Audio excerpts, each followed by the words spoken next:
आपदा आती है, अब टेक्नोलॉजी इतनी इंप्रूव हो चुकी है कि हम समय रहते अगर आपदा के प्रति आम जनमानस को जागरूक कर लें तो मेरा यह मानना है कि आपदा से होने वाली जन और धन की हानि को न्यूनतम स्तर पर लाने में सफलता प्राप्त हो सकती है। और पिछले 6 वर्ष के अंदर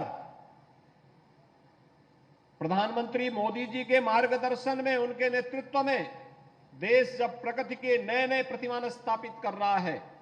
तो उत्तर प्रदेश ने भी विभिन्न क्षेत्रों में जो प्रगति की है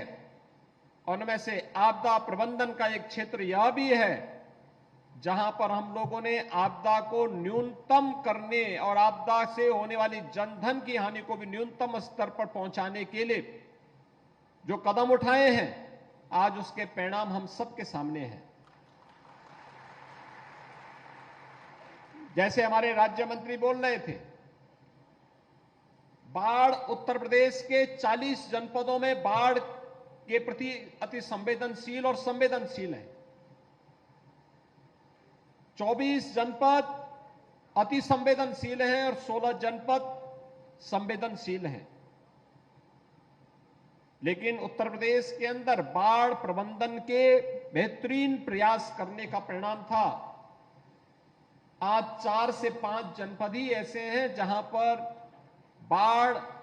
के संकट से हमें बरसात में सप्ताह 10 दिन लोगों को कष्ट उठाना पड़ता है। शेष वहां पर अन्य जनपदों से इसे मुक्ति करने के लिए उठाए गए कदमों के बहुत अच्छे परिणाम सामने आए हैं। और बाढ़ के समय भी एनडीआरएफ हो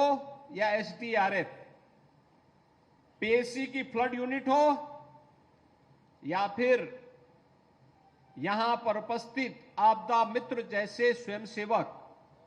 ये पूरी जी जान से लग करके, प्रशासन के साथ लग करके, पुलिस के साथ लग करके, जनप्रतिनिधियों के साथ लग करके जनधन की हानि को रोकने के लिए प्रभावी कदम उठाते हैं। और आज उसका परिणाम है कि बाढ़ आती है लेकिन लोगों को एहसास हो जाता है कि बाढ़ आई है तो सरकार की राहत भी साथ साथ आ रही होगी। समय पे नौकाओं को पहुंचाना, बाढ़ बचाव के पहले जो भी कदम उठाए जाने हैं सरकार उसकी समीक्षा भी करती है, साथ साथ आसन्न चुनौती से निपटने के लिए भी अपने आप को तैयार करती है। आज उसी का परिणाम है कि जहां ये कदम उठाए गए हैं वहीं साथ ही साथ प्रदेश सरकार ने अन्य अनेक कार्यक्रम उठाए। उत्तर प्रदेश पहला राज्य है जिसने आपदा से निपटने के लिए उन बहुत सारी श्रेणियों को भी आपदा प्रबंधन के दायरे में ले आया है और उन्हें राहत भी उपलब्ध कराई जा रही है। जैसे मानव वन्य जीव संघर्ष का मामला है। पहले मैं देखता था पीलीभीत में, लखीमपुर में, बहराइच में, तराई के जंगलों में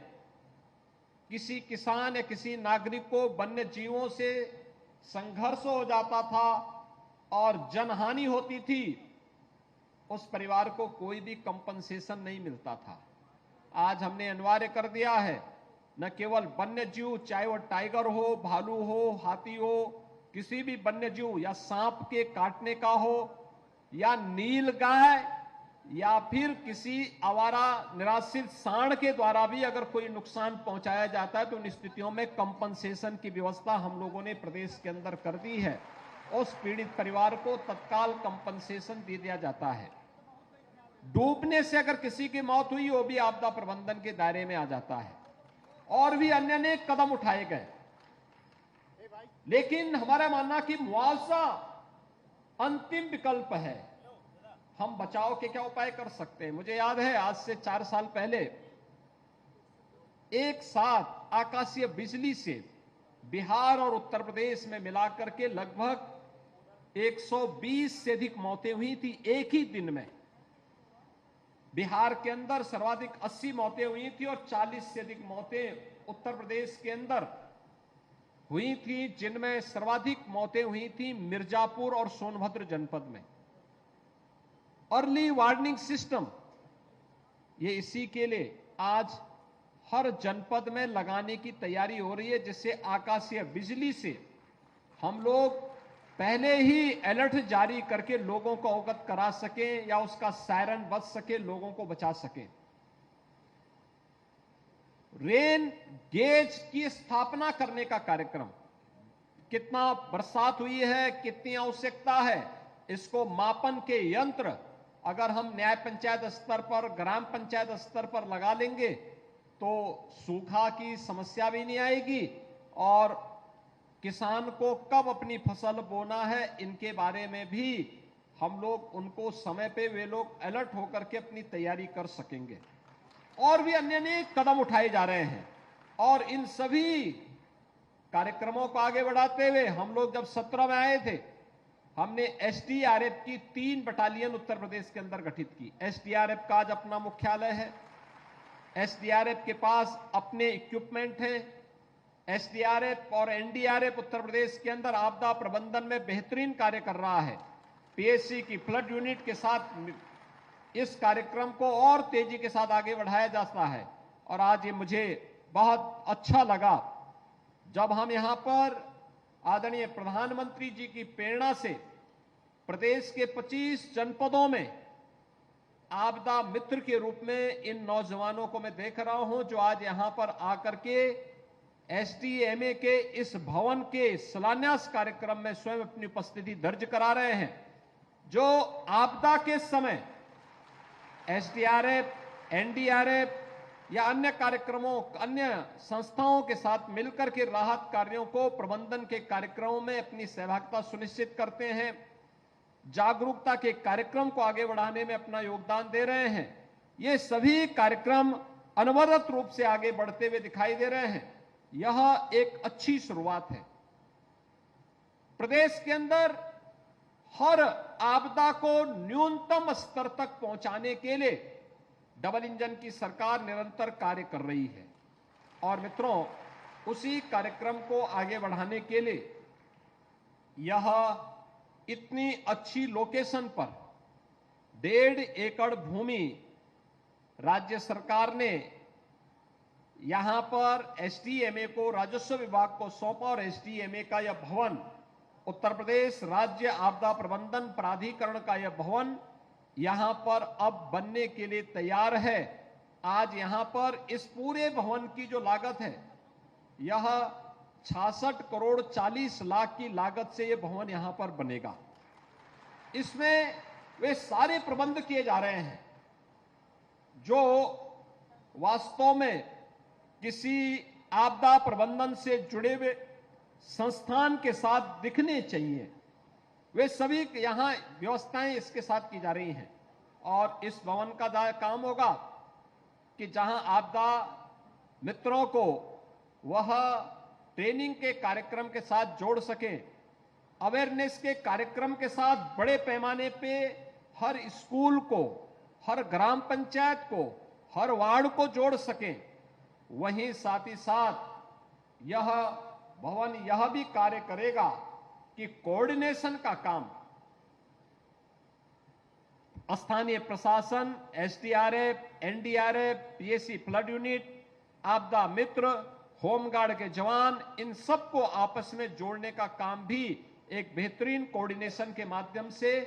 इस भवन के माध्यम से आगे बढ़ाने में मदद मिलेगी। और आज इसीलिए इस भवन का शिलान्यास उत्तर प्रदेश के लिए आपदा, किसी भी प्रकार की आपदा को न्यूनतम करने में एक मील का पत्थर साबित होगा। आज यहां पर हम सब इसीलिए यहां पर उपस्थित हुए हैं। मैं आज के इस अवसर पर, ये लखनऊ में यह भवन स्थापित हो रहा है और लखनऊ में भी सरोजनी नगर विधानसभा क्षेत्र में स्थापित हो रहा है। मैं यहां के लोकल विधायक डॉक्टर राजेश्वर सिंह जी को, लखनऊ वासियों को और प्रदेश वासियों को खास तौर पर मैं बधाई दूंगा कि यहां से पूरे प्रदेश की व्यवस्था का संचालन होगा। आपदा मित्र जो कार्य कर रहे हैं, आपने देखा होगा, अभी हमने यहां पर एनडीआरएफ और एसडीआरएफ के 10 जवानों को सम्मानित किया। ये सम्मान आपदा के समय उनके द्वारा किए गए प्रयासों के लिए उन्हें सम्मानित किया गया। आज एनडीआरएफ और एसडीआरएफ हर एक मामले में सहयोग करने की और डूबने में ही बचाव का काम नहीं करती है। बड़ी बड़ी अग्निकांड की घटनाएं होती हैं, उसमें भी उनके द्वारा, या कहीं कोई भवन गिर गया उसमें भी वह सहयोग करते हैं, कहीं कोई एक्सीडेंट हो गया है, हर प्रकार की आपदा में ये लोग सहयोग करने के लिए तत्पर होते हैं। जैसे उन्हें सम्मानित किया गया है, उनकी सेवा को सरकार के द्वारा सम्मानित किया जा रहा है, वैसे ही आपदा मित्र भी इन कार्यक्रमों के साथ आगे बढ़ेंगे। यहां पर तमाम प्रकार के आपने कार्यक्रम देखे होंगे। हमने यहां पे पहले पुस्तिकाओं का विमोचन किया, राज्य आपदा प्रबंधन से जुड़े हुए कार्यक्रमों को आगे बढ़ाया, जागरूकता कार्यक्रम हेतु विभिन्न आपदाओं से बचाव हेतु शॉर्ट फिल्म भी आपने यहां पर देखी होगी, और साथ साथ रेडियो जिंगल्स के माध्यम से भी आपने जागरूकता के एक बड़े कार्यक्रम को यहां पर अपनी आंखों से देखा है कि कैसे जागरूकता के बड़े कार्यक्रम को। और मैं एसडीएमए से यही कहूंगा, आपदा मित्रों का उपयोग